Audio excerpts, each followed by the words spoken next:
Hi friends, ఈరోజు మనకి చిల్లో చేపల ఫ్రై సింపుల్ అండ్ టేస్టీగా. ఈ చేపలు ఆల్రెడీ సాల్ట్ పసుపు వేసి 3 times అయితే కడిగేసుకుని 1 స్పూన్ వరకు అల్లం వెల్లుల్లి పేస్ట్ని వేయండి. 1 స్పూన్ వరకు కారం వేయండి. రుచికరంగా టేస్టీగా చేపల ఫ్రై రావాలంటే జీరా పొడి 1/2 స్పూన్ వరకు వేసేయండి. పసుపు మెయిన్ ఇంగ్రీడియంట్స్. ఈ చేపలకి రుచికి సరిపడగా సాల్ట్ని కూడా వేసేయండి.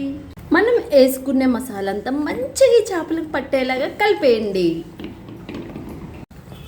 ఈ చిన్న చేపలు తక్కువ ఇంగ్రీడియంట్స్తో చాలా రుచికరంగా టేస్టీగా ఉంటాయి.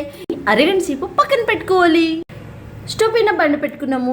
ఈ బాండీలో డీప్ ఫ్రైకి సరిపడగా ఆయిల్ అయితే పోసేసుకుందాం.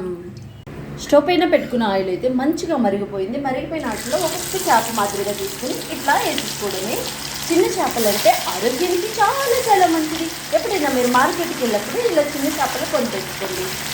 మన చేపలన్నీ మంచిగా అయితే ఎగిపోయాయి. ఎగిపోయిన తర్వాత ఇలా 1 స్పూన్ పట్టుకొని కొంచెం నూనె కదా వేసుకున్నాము. ఇలా తీసుకుంటే సరిపోతుంది. వా, గుమగుమలాడే స్మెల్ అదిరిపోతుంది.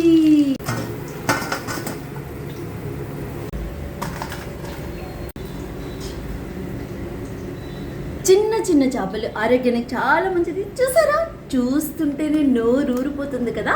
మీకు కూడా తినాలనిపిస్తుందా? అయితే విశాఖపట్నం వచ్చేయండి. వీడియో నచ్చితే లైక్ షేర్ సబ్స్క్రైబ్ చేయడం అస్సలు మర్చిపోకండి. కామెంట్ చేయడం కూడా మర్చిపోకండి. నెక్స్ట్ వీడియోతో మళ్ళీ కలుద్దాం. Bye bye.